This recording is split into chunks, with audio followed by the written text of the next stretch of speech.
What's going on, everybody? I am Mick Manhattan, the Scene Snob. I'm here to talk to you about Kimball's Cookies. They've been our sponsor since the beginning, and we truly love them. They make custom cookies for every special occasion or holiday that you can think of.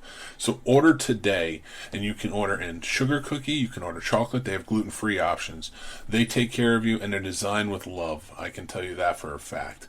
So check out Kimball's Cookies on Facebook, and when you order, use promo code SNOBS, and they'll give you 10% off your order. Thanks.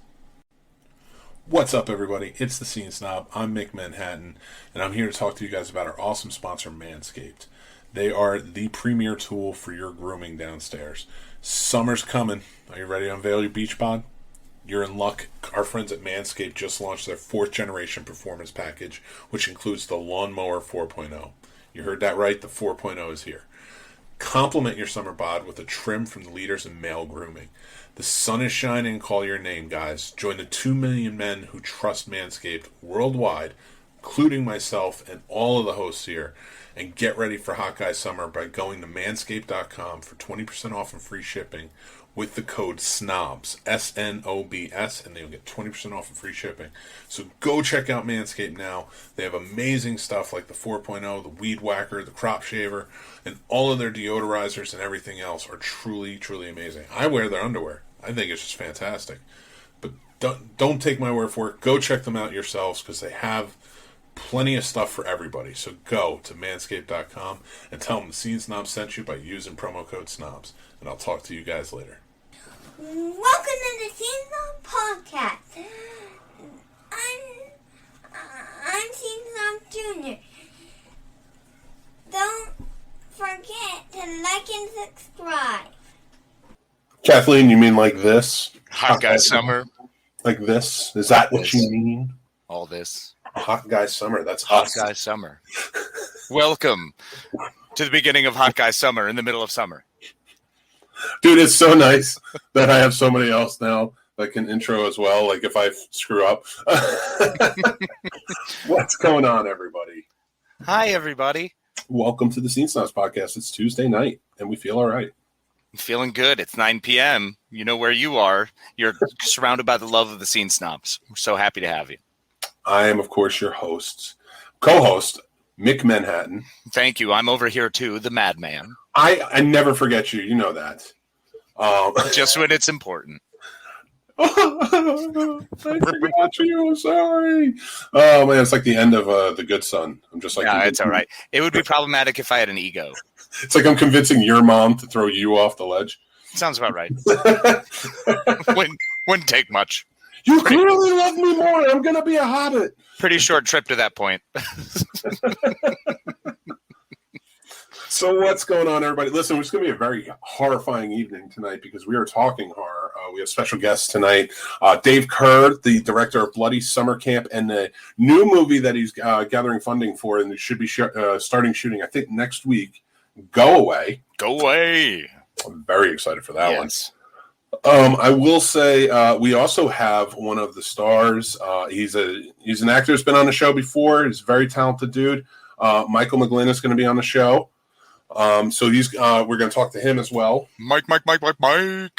And we're dedicating this one to summer camps. You know, I never got to go to summer camps as a kid. How about you? Nor did I. No, I went to, in 6th grade, we had something called Nature's Classroom, where we got to go to a YMCA campsite and stay for a week.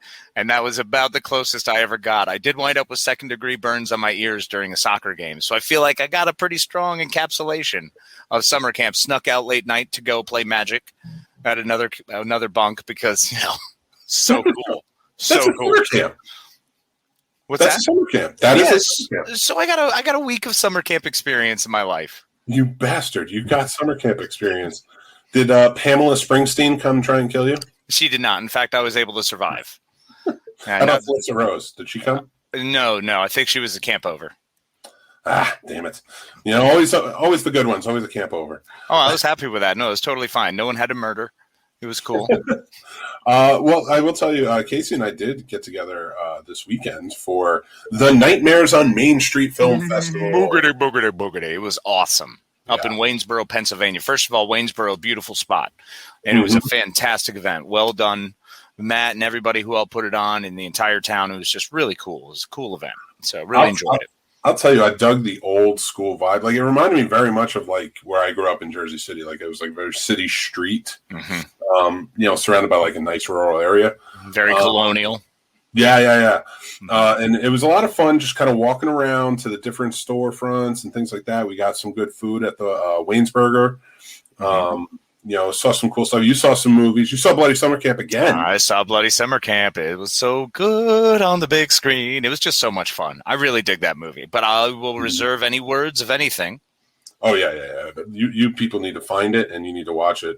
We will be doing a review of it, and we will be putting that together very soon. But, for now, we did one out, Dave, on the show, spoiler free. So if you haven't seen it, make sure you check it out. But yeah, Waynesboro was awesome. We got to, first off, I meant to tell you this, Case, and I forgot to tell you this earlier. We got to sit down with Dave Kerr and Mark Byrne, director of Remnants. Absolute national treasures. They are absolute national treasures. That's absolutely true. And we got to sit down and host a panel with them about independent horror filmmaking. Yes, which was amazing. They're really good. Yeah. So grateful for their time they gave us, and really some awesome insight and just fun conversation all around. Yeah, and then we hosted the final panel, which was supposed to be the history of horror in Pennsylvania, and we got a lot of history of Pennsylvania and the film industry. We absolutely did, but with John Russo, one of the most famous writers of all the writers, who worked with the great George Romero, and he was the writer of Night of the Living Dead and Return of the Living Dead. So two of my favorites, and two of yours. So, and you know what I forgot to mention.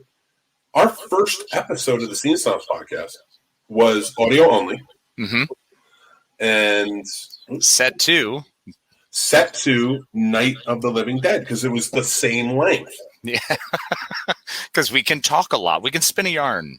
Oh my God. Yeah, that first episode was an hour and a half. Let me put on my headphones because I can hear double speak. That's never good. Hello? That's not working. I think I put it in the wrong hole. Well, that shouldn't be a common problem. I need to put it in the right hole. Well, try harder. I'm trying harder. Did you actually use your eyes? No, I forgot to set it. Are you feeling around in the dark? There we go. That's the one. I nailed it. Yeah, so we are going to bring them on soon, but I did want to talk about a very special event that we have coming up this Friday.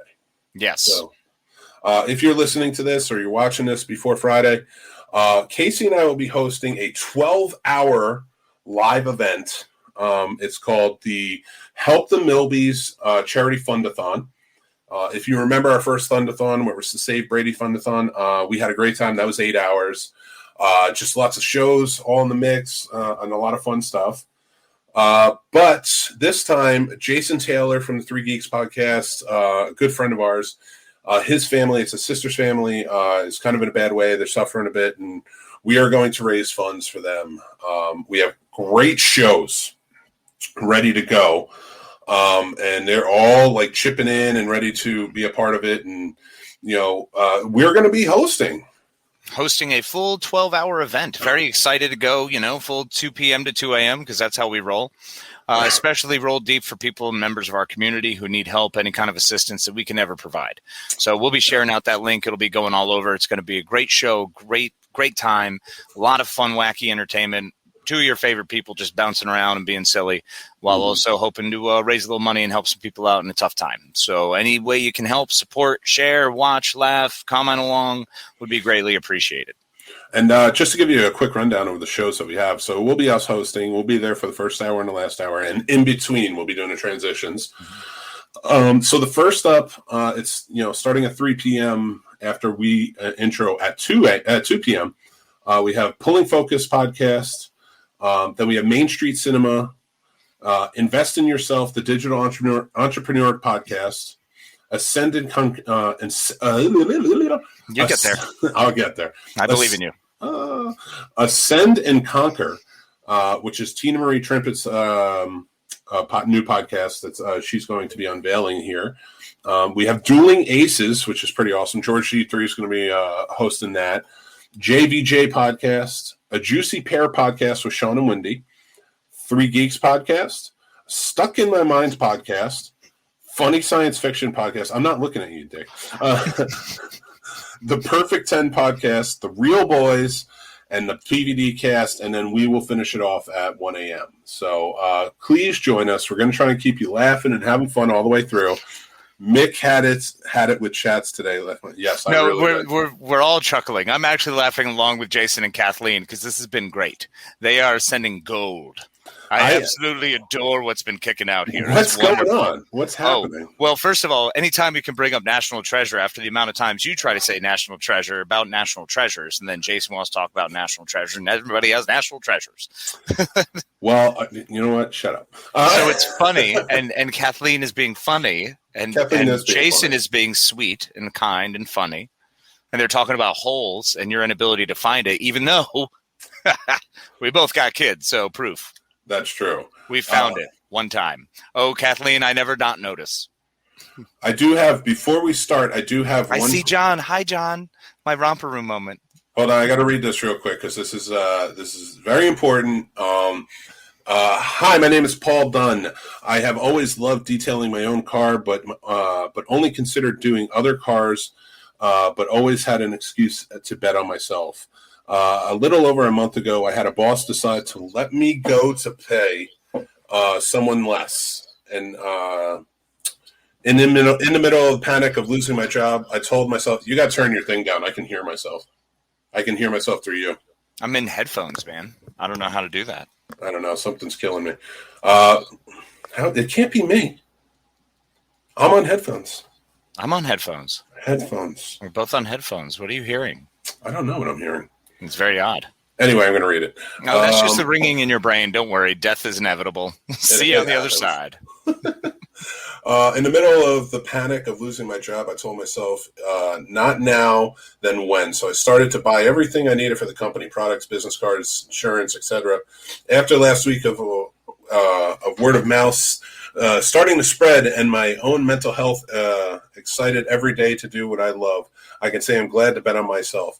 I would love to make your car look nice, amazing, and would love to make neglected vehicle look lot new.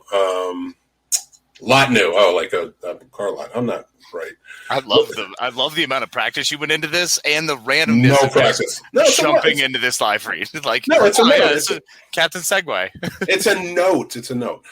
Look forward to earning your business. So what it is, it's called Consider It Done.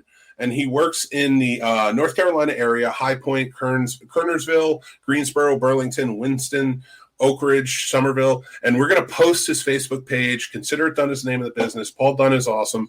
I've seen his work, and I want to get my car detailed by him. Trust me. I know it will look 10 times better.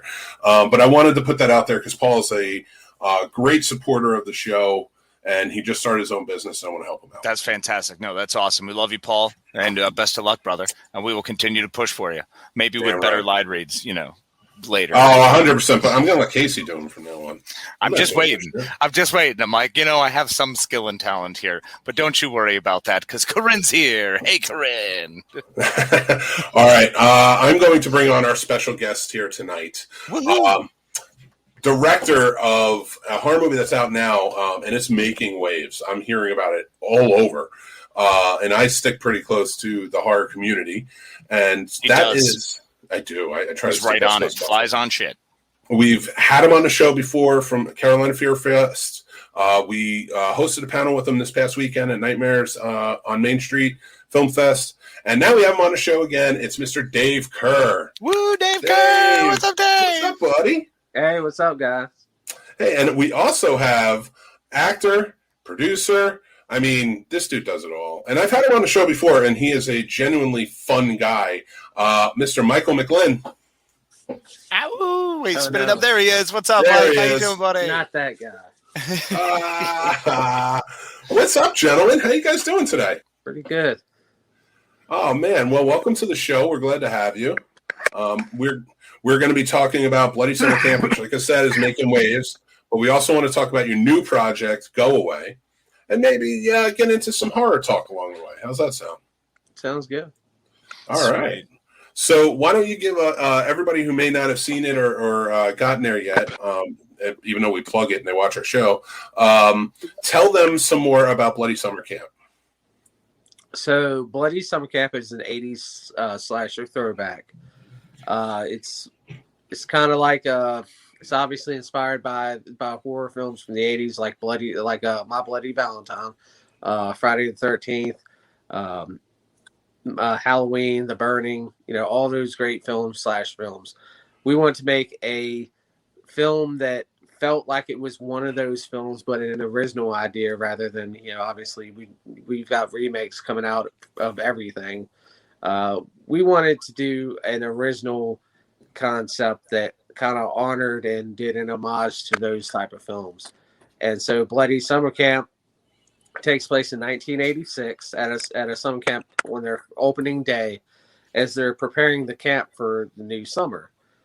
And some things happen. One of the new counselors ends up going missing. And then a killer, a masked killer who's wearing a devil mask, starts to kill off the counselors one by one. And the whole film is kind of like a who did it type film. You got all these counselors, they're in the middle of nowhere.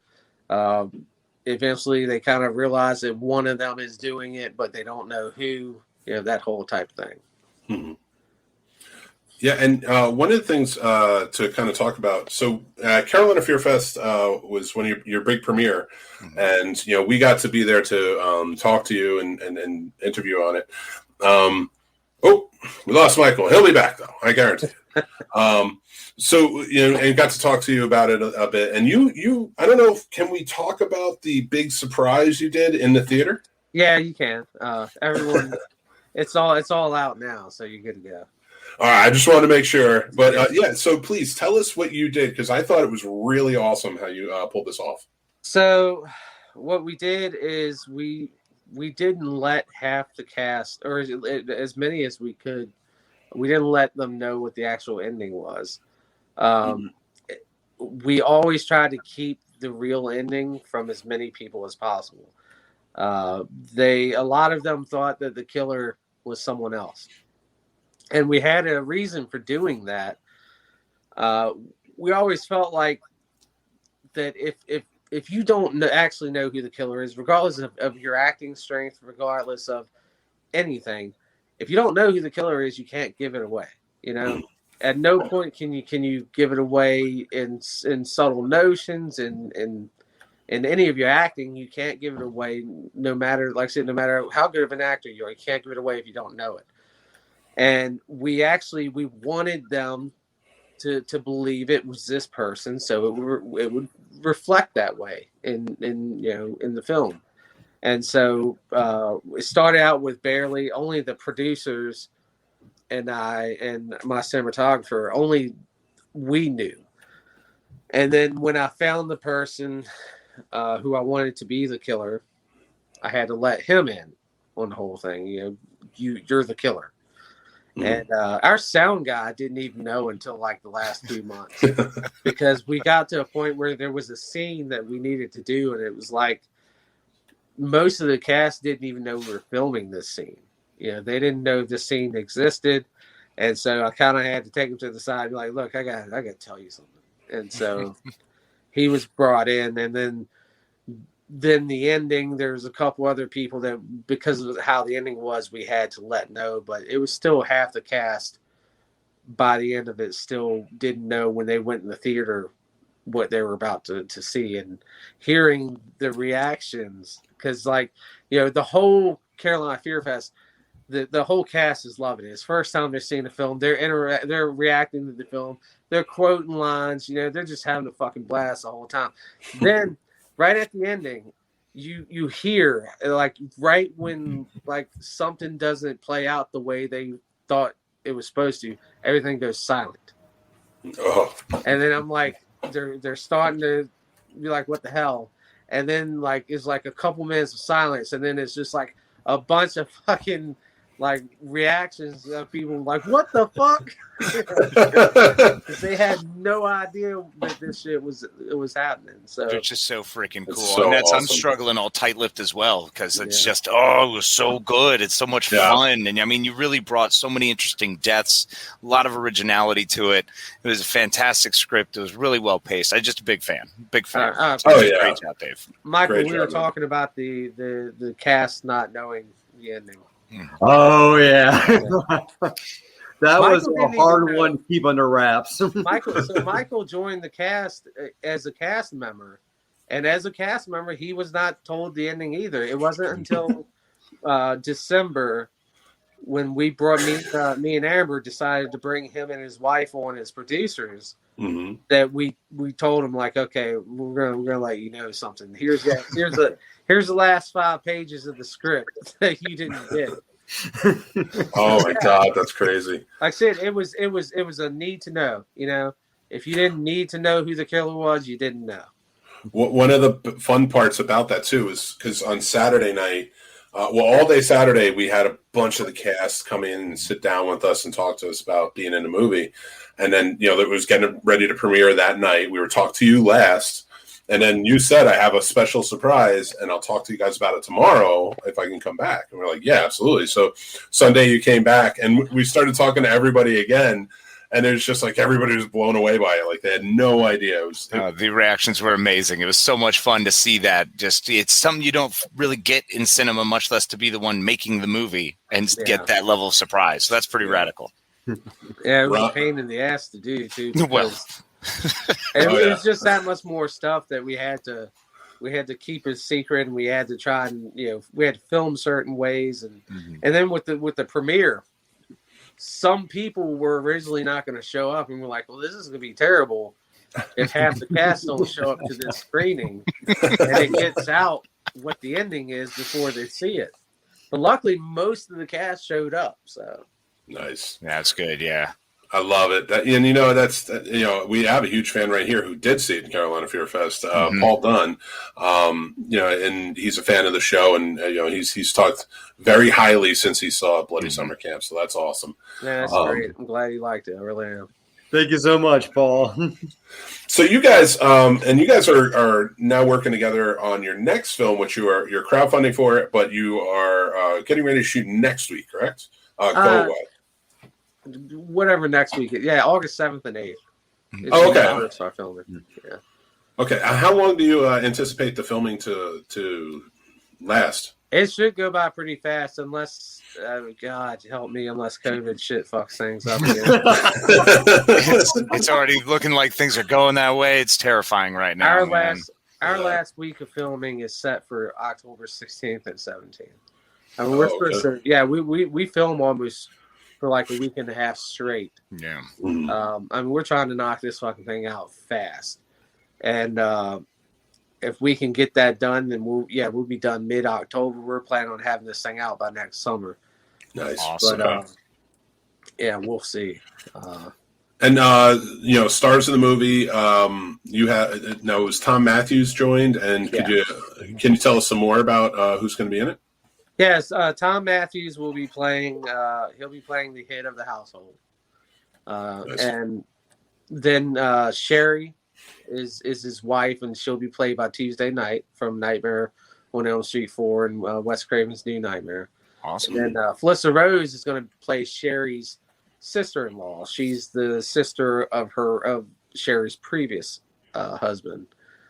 And Robert Mukes from Devil's Rejects is going to be playing from House of Thousand Corpses, my bad. He's going to be playing one of the intruders. That's so awesome. And also L.C. Holt from You're Next just joined the cast. He's going to be playing one of the cops in the film. Oh, radical, man. Oh, awesome. Very cool. And Michael, you're in it too as well, right? Oh, yep. Actually, I will be playing one of the intruders as well. I'll be playing a Green Mask. Yeah, the 5 intruders will be Jerome. I don't know how to pronounce that. Cretan. Mm-hmm. Jerome Cretan is playing Red Mask. Michael is playing Green Mask. Amber Fulcher is playing Pink Mask. Joshua Kirkpatch is playing Yellow Mask, and Robert Meeks is playing Blue Mask. And then the as far as the occupants in the house, our lead female role is going to be played by Christine Oswald. Yeah, Oswald. Yeah. And then Matthew Sharp, who played the jock in Bloody Summer Camp. He's going to be our lead male role in the film. And then the guy that played Hampton, his real name is Zach Taylor. He'll be playing the film. So will Shonda Rollins, who played Kimberly in Bloody Summer Camp. Nice. Okay. And Emily. Oh, we also got Gretchen Settle back as well. Yeah, Gretchen Settle will be playing. She'll be playing. Her character is Jill Cork. I think Emily Brins. I think it's Brinsky. Is she's going to be playing Heather in the film, and then Brendan Lynch, who played Donnie in Bloody Summer Camp, he will be playing Robert. Fuck off, Donnie. Yeah. I love it. Yeah. My wife actually wore to the premiere. She was wearing her "Fuck Off Donnie" T-shirt. That's awesome. Yeah, we're starting a little campaign between Mick and I that we need a Camp Trust Fall shirt for me. I need a good cutoff shirt. Wear some brutal jorts. Just really complete the look. I would like one too, but I know that they don't make them in size circus tent. So damn. I will forego this one. Dave says, "Yo, you're not that big. Come on, bro." I'm pretty big. Even if I lost weight, I'm pretty damn big, and shirts don't fit.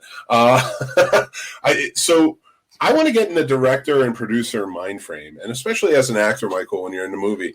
So do we have to get naked for this part? Is this the part we get naked for? Yes, actually. Right, cool. Actually, let's just get ready now. All right. Oh, thank God. I was afraid this was going to be me. Right? Oh, God. We're all on the same page. It's fine. Everybody listening to the podcast right now at a later date is like, thank God. Thank God it's only audio. Well, so Bloody Summer Camp, as gory and gruesome as it could be, it's a fun send up to the 80s.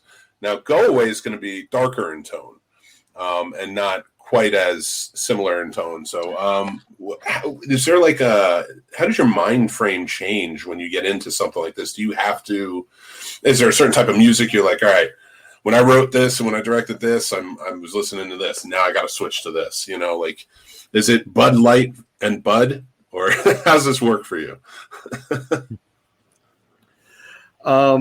For me, I went to Bloody Summer Camp, and I got a good idea of what Dave was looking for in the character. I mean, I guess I a little bit I should look back on myself because Dave's like, well, I kind of really just try to write the character as how I got to know you and as a person, so you could be a little more organic. And for some reason, I found myself drawn towards watching a lot of Scooby-Doo and really paying attention close to Shaggy and Scooby-Doo. I was like, that's me. I swear. I think that this is me. For Go Away, it was definitely a complete 180 because I got to be a little bit of a goofball and happy-go-lucky, ignorance is bliss kind of guy in Bloody Summer Camp. And this character, I can't say much on this one because there's a lot to this character, but it's a complete 180 from what I did with my Roger character. I've had to be a lot more serious about this. I'm definitely trying to get more serious tone and stuff. I've been working with my wife a lot. I've been trying to make some really horrible jokes about her cooking and trying to keep a straight face. Even when she gives me the evil eyes, I'm like, don't crack, Mike. Don't you crack. Yeah, it's like, I got this. I love it. But then, of course, with this big cast of everybody of who's and everything else, I've been wanting to be on my A game. I got my script about 2 weeks ago. I already have all my lines memorized.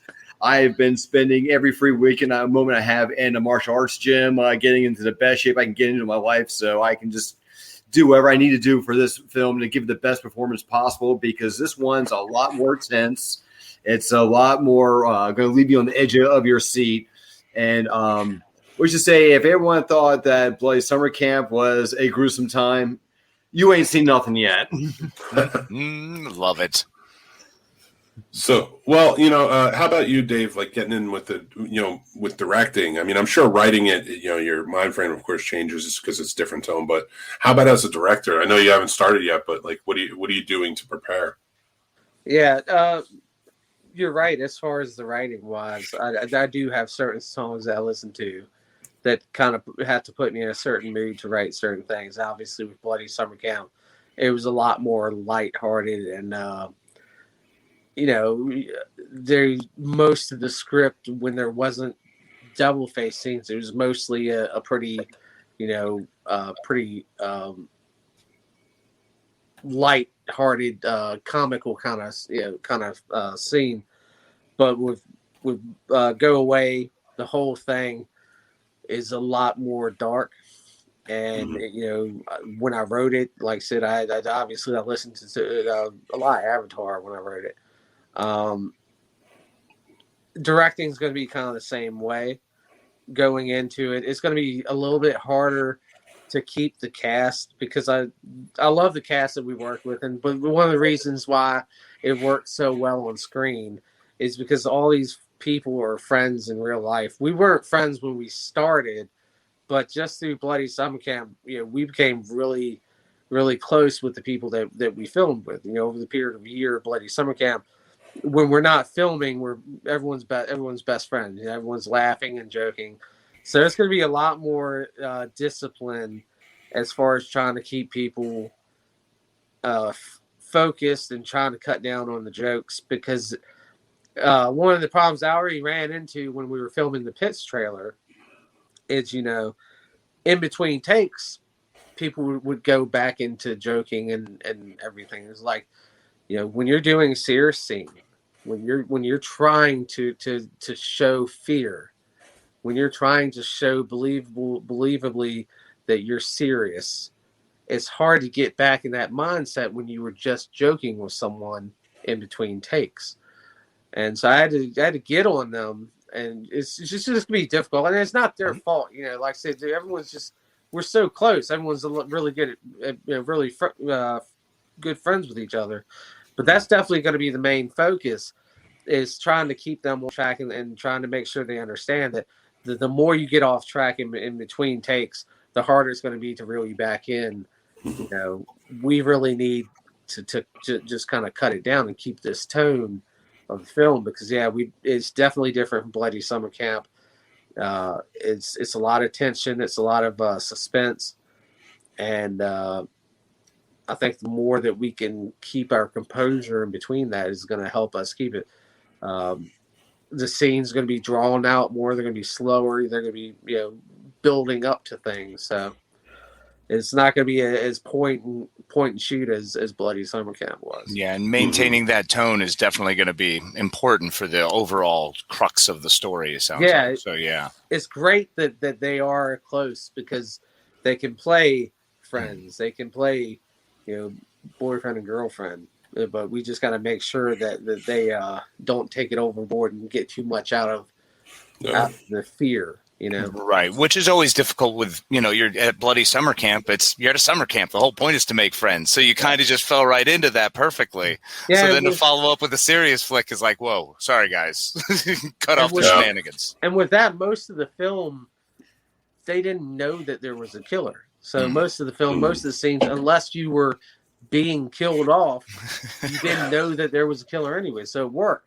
But this film, I mean, right out of the gate, not even halfway through the film, they know they're being hunted. Yeah. So all jokes and everything go out the door once the intruders arrive and once everything goes to shit. Mm-hmm. Well, so let me ask you this. With Go Away, you have Tom Matthews, one of the stars, very famous from part 6 of Friday the 13th series. Now, you couldn't put him in the Bloody Summer Camp movie, seriously? It's all about reach, man. Reach and budget. Yeah, we didn't have the resources to make that happen. We would have loved to, but it was just I was talking to someone before originally, and someone asked me, who would you like to work with? And I was like, well, I'll tell you one that I'm disappointed that I didn't get to work with, and that's Reggie Bannister. Yeah. He almost was the sheriff in Bloody Summer Camp. Oh, that would have been great. Yeah, he was one of the people that I wanted, and I talked to them a couple different times, and it just didn't work out. It was like we talk about it, and then it just never panned out. And it's unfortunate because now he's pretty much retired, and I don't think he's going to come back out. And I would have really liked to have worked with him, but.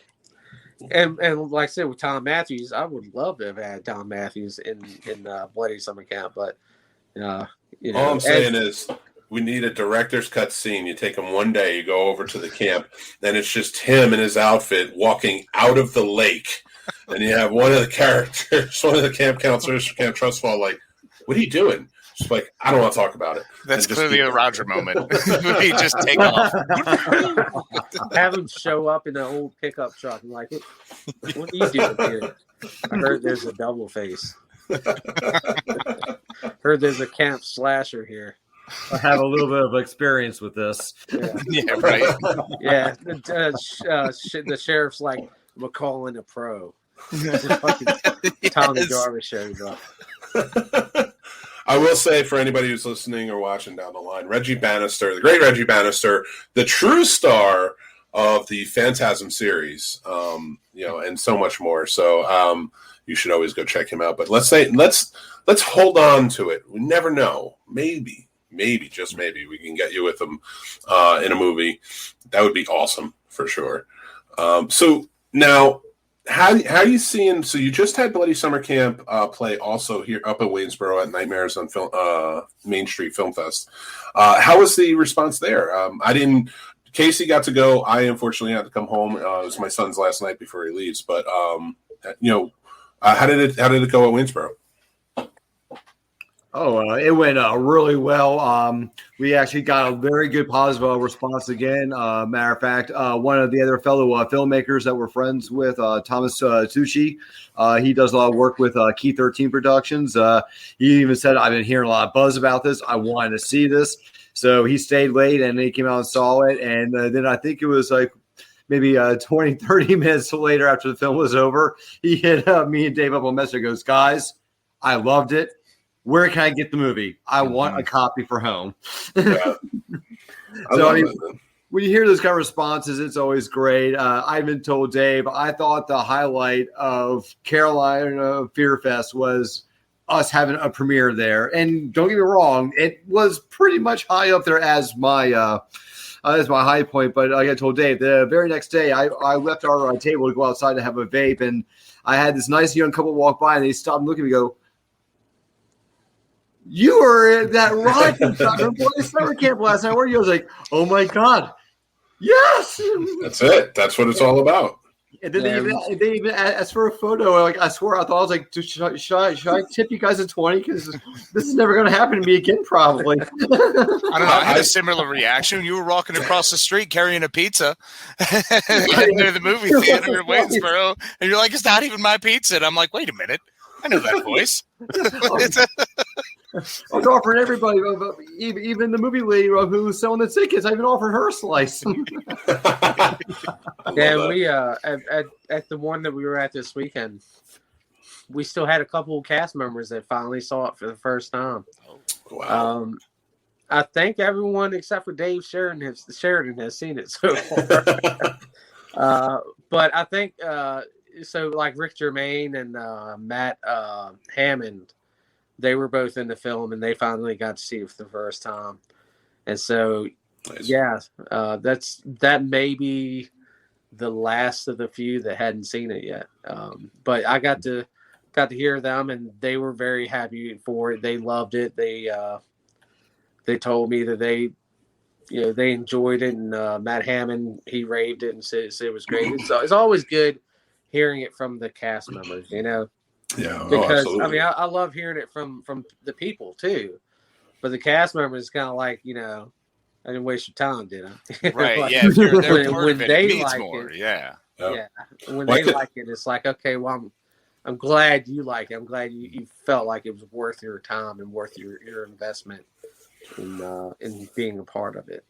Oh, for sure. You know what? Honestly, like a lot of our fans who listen to the show have seen it either in North Carolina or in Richmond area, or even this weekend. Fredericksburg. It was the F. Fredericksburg. That's right. I always they're just same thing. I don't care. No, it's The same thing. It's all in the same area. It's the same. Yeah, thing. it's pretty close to Richmond. It's just at that point, it's just like, you know what, whatever. And now it'd be bad if I was telling people go to Richmond to watch this movie. That would be problematic. And it was in Fredericksburg, but it's past that now, so like I can say it. Well, I will say this: like the feedback we've been getting, like Paul, one of our fans here, talked about being a huge fan of it, but a lot of others have said that they've seen it in the theater and they like it, and they can't wait for a copy of it. Mm-hmm. So, are you guys working towards distribution, or how's it going? Yeah. So the people that contributed, they'll be getting their copies. We're shooting for next month. It's an extended edition. And so with the extended edition, there had to be additional color grading, additional score, additional editing. And we were hoping to have it done by the end of this month, but I ran into several computer problems that hemmed us up for a couple weeks. But yeah, I talked to my color grader and the person doing the score, and they should be done in a couple weeks, and then I'll be sending it off to get copies made, and that'll go out to the contributors who bought it on our Bloody Summer Camp crowdfunder and our Go Away crowdfunder. And as far as distribution, yeah, I've spoken to several distributors, and I'm currently still talking with them, trying to negotiate out something. From what I heard, it sounds like regardless of who we go with, it is probably going to be out before the end of the year. Yes, the awesome. Distributor, and that will be the version that everyone has seen on the theater screen, the 2-hour version. Cool. Nice. Okay. Well, if you ever have computer problems again, I know a guy. Not the guy's still at work. That guy's an idiot. Don't talk to that guy. That guy doesn't know anything. No, that guy knows everything. Don't let him trick you. I know how to break a lot of stuff. That's true too. But if you need something broken, there's the guy. And also, if you need 2 guys to die in your movie, I mean, or play bumbling police officers. Oh yeah. That would be fun. We gotta make that happen now. Just saying, anytime you need an extra death count, you got 2 right here, buddy. Happily die. Every time we go to one of the horror conventions, we're just like, we just want to die in a movie. I just want to die in a movie. I don't want to be a star. I just want to die. I think we will have to make that happen. I do that too. Sweet. Star my ass. I got no interest in being a star of a movie. I'm gonna be famous. If you can murder me in a wonderful fashion, acid bath. I mean, come on. What else we got? Let's do this. I've always been hip to be lit on fire. Oh yeah. Yes, let's do that. I'm going for it. Real fire. God, who needs enemies? Hey, we go real on the cost of effects. So. The very next week, we're just like, okay, sorry, Casey's not here. He's in the hospital, but he did a great job on set. Kidding me? I would still do it from the hospital bed. Like, guys, that was awesome. The arm stuck in some sort of cast. That's true. When you see a scene, he sold it. It's called commitment, Mick. I'm glad you didn't make it. It's just me screaming at you. Do you know how long Kane Hunter did this?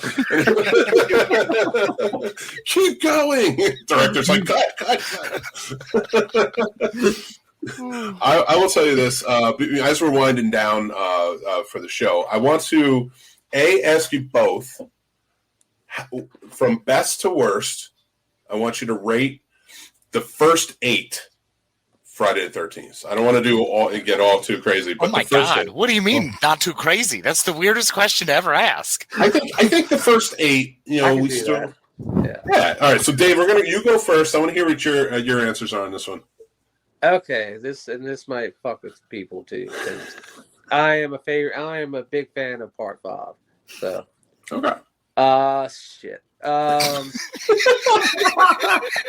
It just got real, folk. It's tough. let's see, 3, 6, 5, 1, 2, 8, 7. Okay. All right. 7's last. Wow, that's interesting. I'm not disagreeing, but that's usually a little higher up. Yeah. Michael, how about you, man? What do you got? Oh, The telekinesis. Fuck. him and I are on opposite sides of the spectrum when it comes to the telekinesis. Mike's all about his Jean Grey. Throw that shit around. Jesus Christ. Oh, my God. I'm definitely with Dave. Part 3 was definitely my favorite. Probably part 4, part 6, part 1, part 2, part 5, part 7, then part 8. Nice. Okay. Very cool. I like the switch at the end there.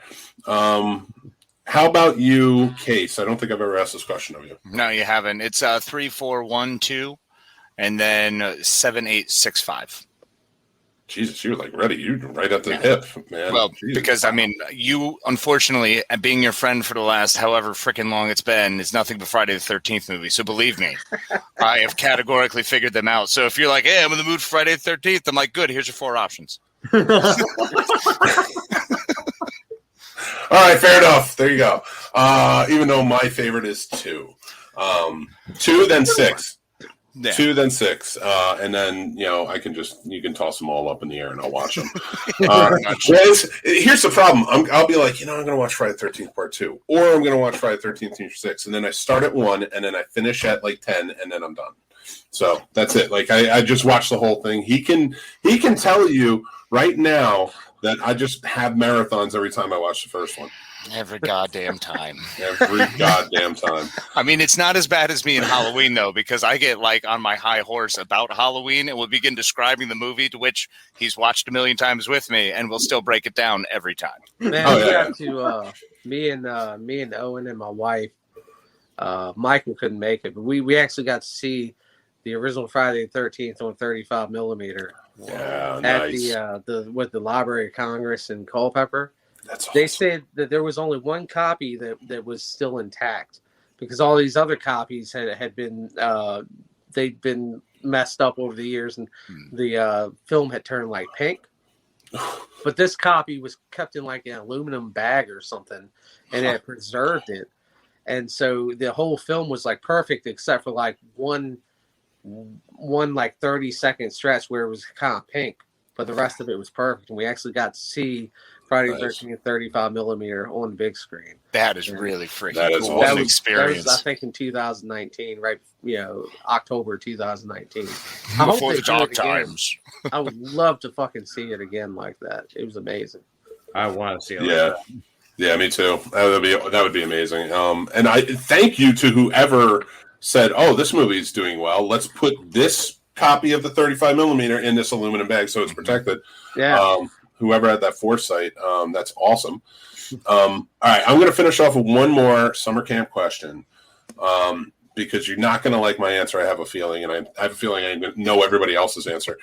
What's your favorite? Oh God, what is your favorite sleepaway camp movie in the series?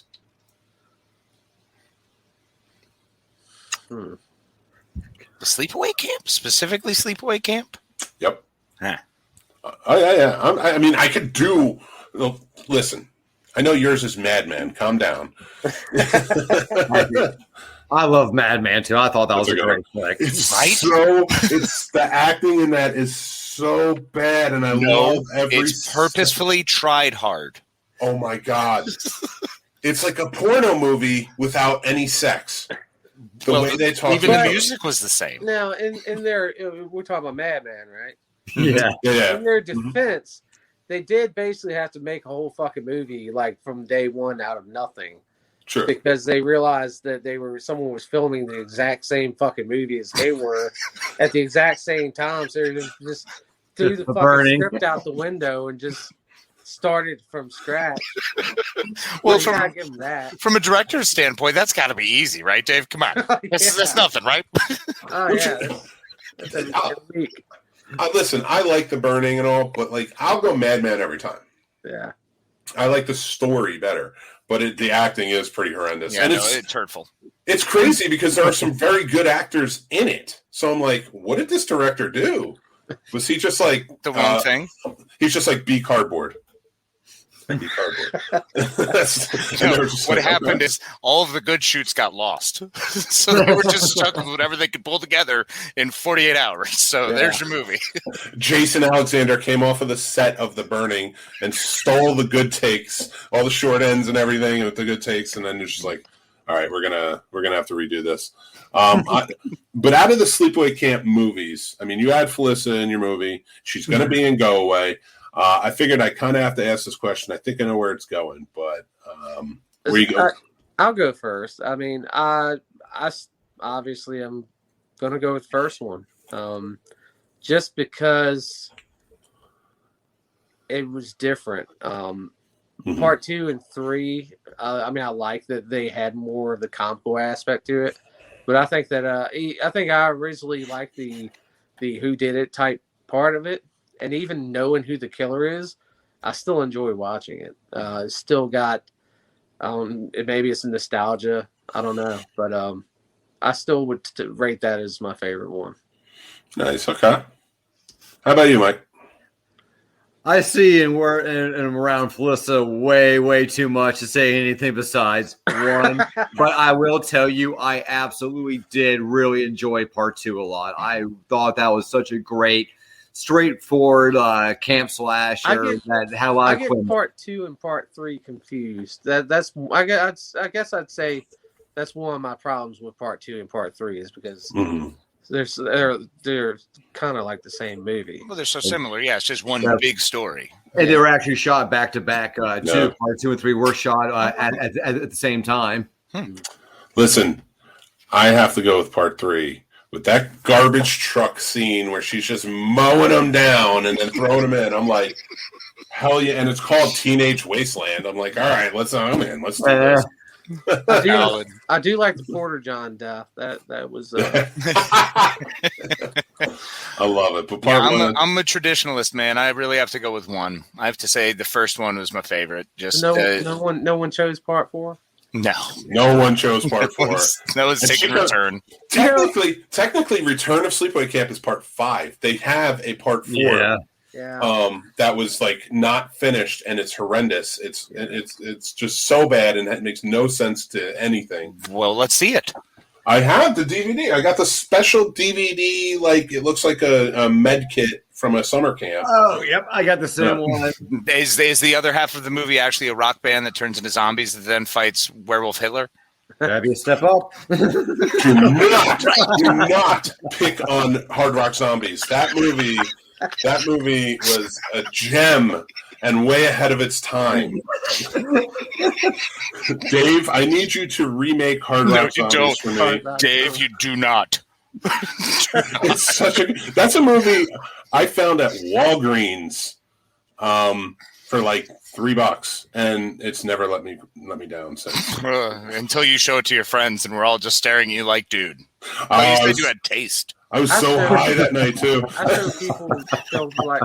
I show people like Mike films like that all the time, and he always looks at me like, "The fuck do you have me watching?"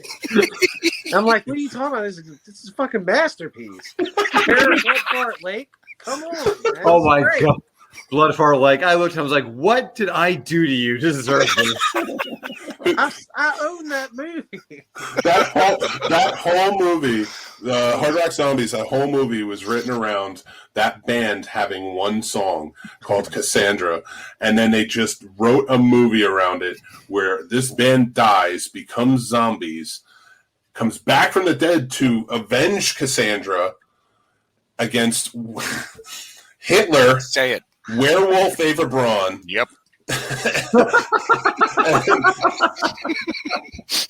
Opposite of Phantasm, because there's a tall man and a very short man for almost no reason. And there is Sounds like a David Lynch movie. Dude, so so weird. close. It's like Blue Velvet, but like not because there's a zombie. It's so weird, but yeah, I'm in, man. Always with that one. It's so bad. But I will say, listen, guys, I love that you guys came on. I appreciate you. I love Bloody Summer Camp. Yeah, same Z over here. Thank you so much for coming on. I cannot wait for Go Away. I can't wait to see what you guys have coming up in the future. If Bloody Summer Camp is, just the starting gun to all the amazing stuff you've got going on, really stoked to see you continue working together. And stay. Thank you. We are friends. We're all friends on Facebook and such. So keep in touch with us. We want to promote for you. So Always. please, let us know. You can always come on the show. Let us know what's going on. And I want to buy your shit. So just let me know. Yeah. Well, the Indiegogo is still live, right? You still have one of them live right now. It's still up. We still have stuff on there. Okay, so I'll pop that up after the show on the Scene Snobs pages, and then everybody go support. Check out Bloody Summer Camp when it comes out. Buy it, support, and thank you, Dave Kerr and Michael McGlynn, for coming on the show. And again, go check out Bloody Summer Camp as soon as it comes out. Buy it. I'm just gonna say it intensely. So just keep saying it. We're just gonna keep pimping it because you guys are awesome, and I loved it so much, and it was so much fun. So, and Go Away is gonna be freaking rad. Thank you guys so much for coming out and supporting us, man. It means the world to us. Absolutely.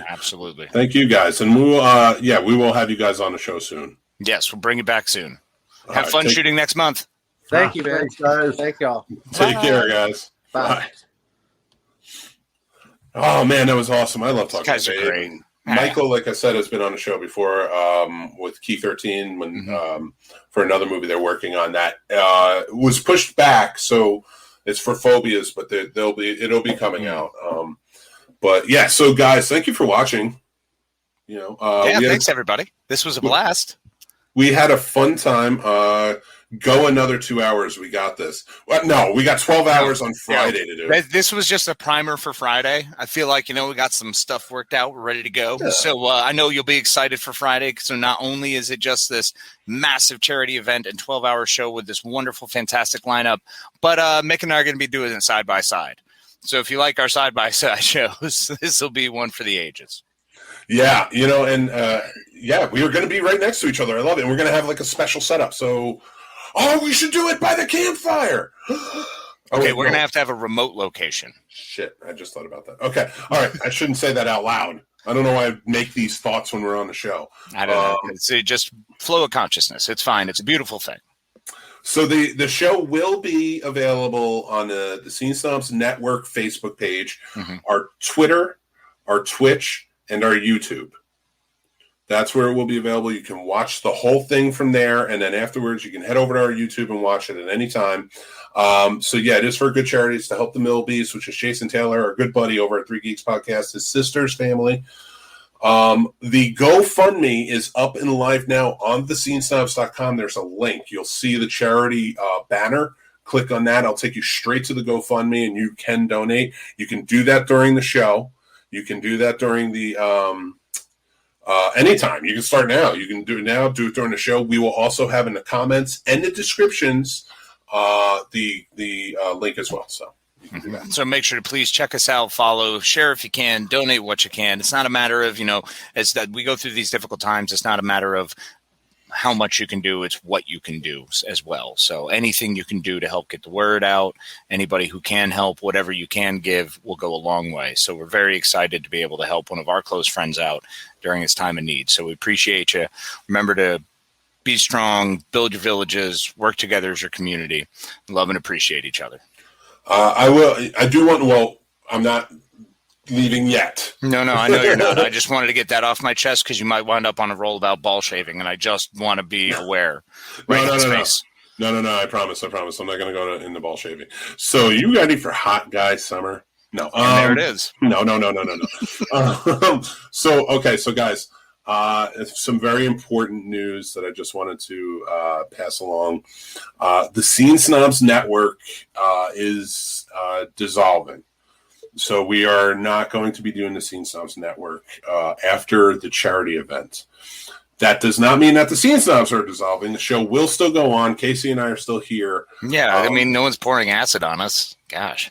Yeah, we're just the network itself with all the shows and everything is going to go away indefinitely, and we're not down and out though. We have plans, so just bear with us. But as life of right now, life has gotten in the way. We got shit to do. We got to pull ourselves together, and moving forward. So woo. Yeah, we have some great plans for it, though. We have been talking, and we have some other people coming in on it. And once we're ready to unveil those plans and kind of push them forward, we'll be able to do that. But it is not a sad moment. These shows that have been a part of the Scene Snobs Network are truly fantastic. They are amazing. I hope you guys are going to watch them and support them all the way through. I'll still be sharing them out on my Facebook page. They've been fantastic members of the community and a wonderful little team we've built in the village, as it were. So, and just part of this journey. And it was a cool intersection to be part of it and hang out with them and work with them. And hopefully we'll still be able to continue doing that, but definitely go support all the time. And we'll be pushing it out because hopefully they'll continue supporting us. And if, we all just continue moving forward on this big, beautiful thing and all just working towards the same goal of being fucking awesome. Yeah, absolutely. So to all of them, I just want to say thank you very much for being part of the Scene Snobs Network. It's still a community of great shows that are willing to support each other. Like Casey said, it's not going to be a nightly thing. It's the Scene Snobs is going to be more generated towards what we're doing and what we have planned. And the network thing is, like I said, just sort of on a break, an indefinite break for now. We'll see what happens. But why did Ross and Rachel moment pop in there? We were on a break. Listen, the network wrote me 18 pages, front and back. Oh God! Oh God! You run. I told you to be careful of the network, but no, don't listen to me. What do I know? Shall I never see a bachelor of 3-score gain? Oh. Well, but listen, we are going to go out big on Friday. That's the network's last thing, and then the page will turn into Scene Snobs oriented, covering all of our shows and stuff like that. So we will absolutely have explosions on Friday. No promises on size. That's true. Okay, I'm down with that. We can do that. No promises on size. That's what I tell my lady. Sorry, nope, not even gonna. I have seen his dick. And it is not small. I don't want to hear it. It's very tiny. It's like, that big. No, it's that. It's that. No. It's like, yeah. If this was gigantic and like this, then maybe you would be right. You have no idea what you're talking about. It makes the least sense possible. I don't know. Especially with the podcast saying this looks like this. It's very exciting. Oh, shit. Yeah, it is a podcast. Yeah, right. We both screwed that up because I was doing the finger thing to a camera that makes no logical sense. Apologies across the board for the terrible last 2 minutes of this show. Hey, listen. Casey Plot is really we can just carry on. All right. Good night, everybody. Be good to each other. Love and appreciate y'all. Hope to see you Friday. I wasn't ready for the outro. Doesn't matter. We're out. Night. That's our show, everybody. Thanks for listening or watching wherever you're checking it out. This show is brought to you by our sponsor, Manscaped. Go check them out. They are saving our balls, and they can save yours too, or somebody you care about. That's pretty awesome. Promo code Snobs. That's promo code Snobs at Manscaped 3.0, the Weed Whacker, and more. It's a great gift for Casey has a big Father's Day, birthdays, weddings. Good night, Kathleen and Jason. Over there and use promo code SNOBS. Thank you so much for everybody showing up. We love you all. Also, we'd like to thank our see you on fan Friday. Patrons. Oh yeah, remember to hit subscribe. Scene Snob family to us. They support us every month, and you can be. I need to know outro. Head over to the Patreon channel. You got a guy who will do one for you, and you can. It's $5. I know how to do it. I just haven't done it. Join in with. Yeah, I know you know how to do it, but I want to do it. Oh, you can do it. Also, you can. Oh no, you can do the. We're talking right over everything. Scene Snobs, so Instagram, Twitter, TikTok. Yeah, we're talking right over everything. I might as well just end the broadcast.